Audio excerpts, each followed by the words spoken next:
Hey there, Rivermen fans. Jason Ruff here alongside Rivermen head coach Jean-Guy Trudel. It's time for Trudel's Take, brought to you by Health Alliance.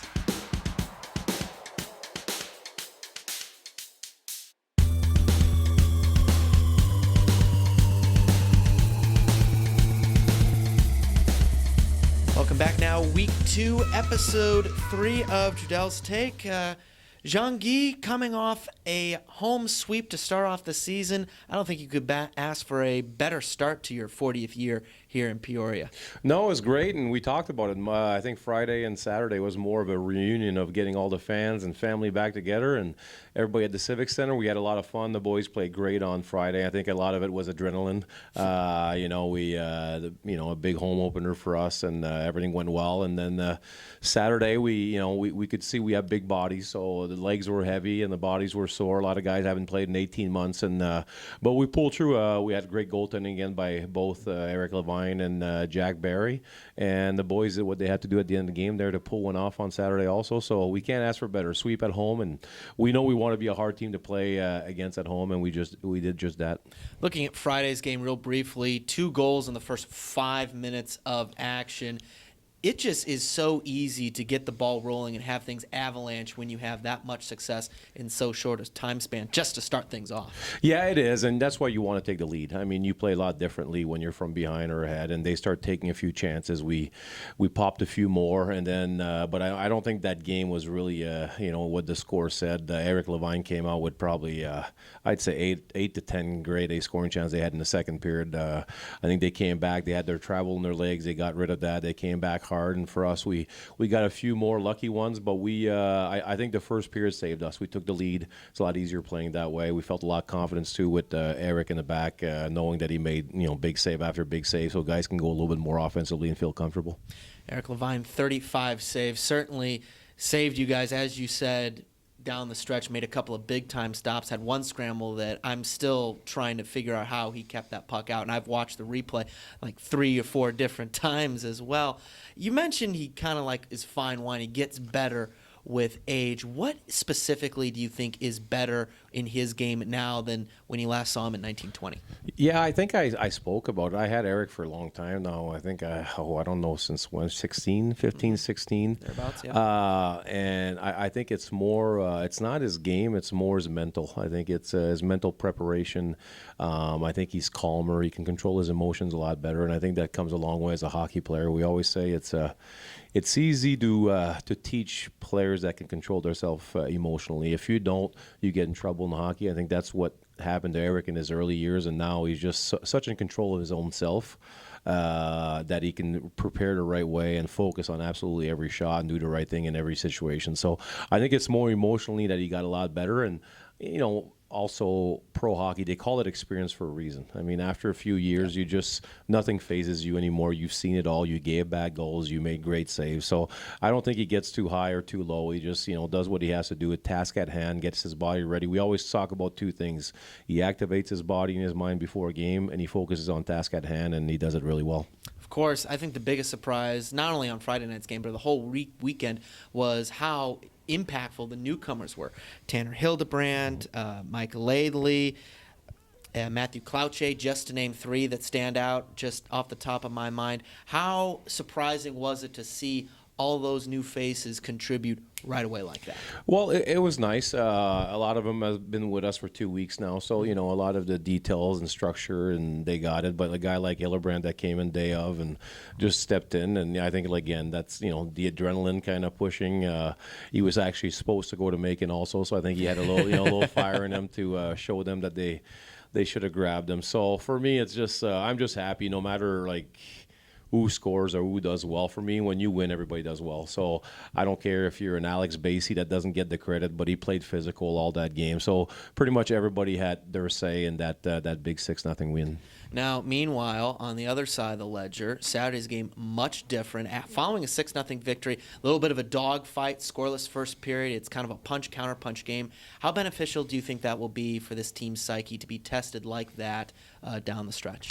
Oh, I think we're going to be tested every night like that. that. We understand where the league's at right now. We understand where our team's at, and I think the first night, like I said, adrenaline and home opener, legs were there, and the rest of the year though, there's a lot of good teams in the league that are going to be always getting better structurally and getting better players every single day. So we know we're going to get tested. It was always good at the beginning of the year, especially that second game, to understand the problem with young players is that experience in tight games. What you have to do, you do have to change your game a little bit. I know a lot of people say, well, you don't change. Well, you do have to play a certain way if you have legs, if you don't have legs, if your power play is working, if it's not working. Little changes here and there to make sure we do the right things in the neutral zone or in a rush D when you have absolutely no legs, so you can't take chances and give it on man rushes. So I think the boys kind of understood what we're trying to accomplish here in Peoria. It's always all about the win on game day. We want to develop players like there's no tomorrow in practices, and everything else. But when it comes to game day, we have to do whatever it takes to win that day.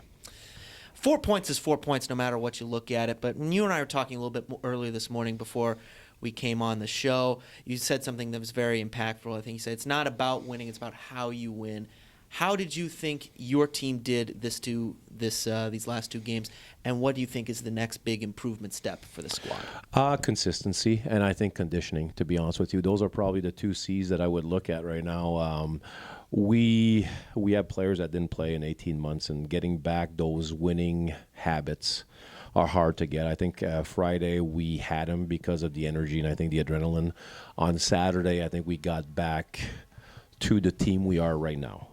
Which is okay. It's a team in progress, but consistency not only in games but in practice. I think last week we were lacking a little bit. I think guys are not understanding still in Peoria. It's an everyday thing. Every day we try to get better. And then conditioning, we have a big team. Big bodies take a while to get going.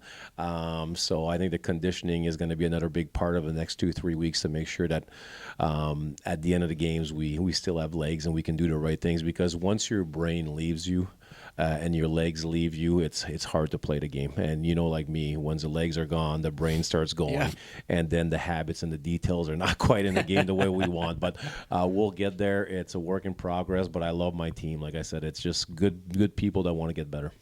Alec Hageman, your captain. I'm only going to touch on very briefly because it seems like we talk about him every single week we do this.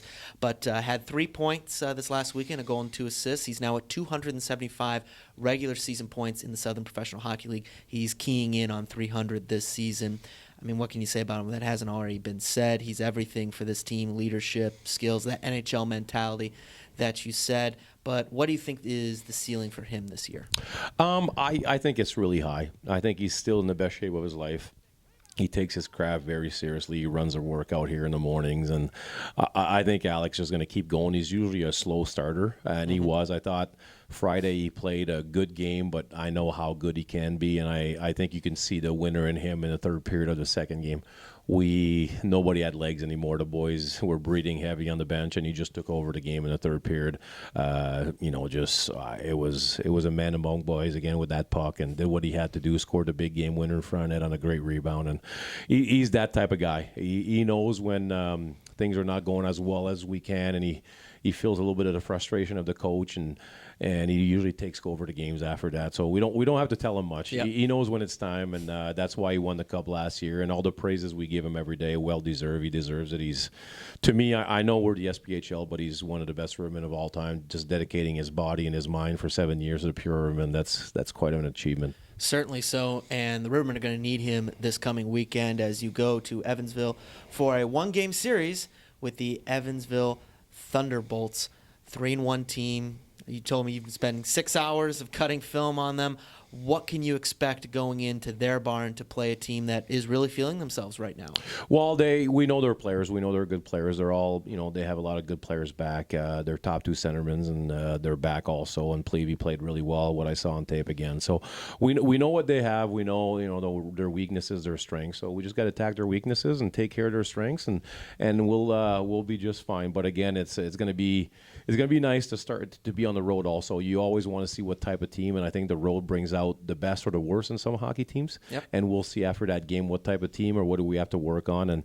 And to me, games are great because I always call it ammunition video. You know what I mean? Yep. So I'm going to get another game to cut and have fun and see where we got to improve. But I saw a lot this weekend that our guys are, even if we didn't play perfect, we are improving in certain areas. And as a coach, that's all you can ask for. Work hard, improvements every day, and that's what on track we are for.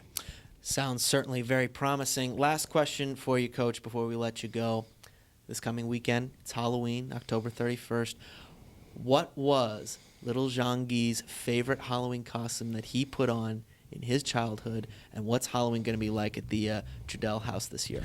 Well, the Trudel house it's one of our favorite holidays. Angie loves Halloween, and the kids love it. We actually have a haunted house we do in our garage every year, and that takes hours, and it's important for the kids. And Angie, after Christmas, it's her favorite holiday. So we go all out at the Trudel's household for Halloween. For me, everybody always asks me who my hero was growing up. It's always a hockey or a sports figure, and for me it was always my old man. My dad was my hero. So one year I got a costume, and my dad's a big hunter. He moose hunting. So I just was all decked out with my beard like my dad. I had my little makeup, and I was a hunter. I remember I had my red vest on, and I still have a picture at home about it. And I think that was I had a lot of great ones, but just.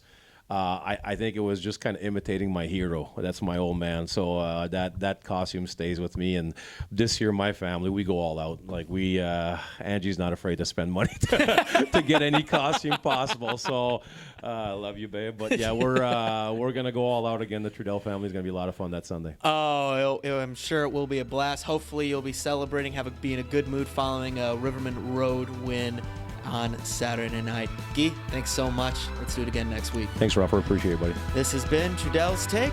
We'll see you next week, Rivermen fans.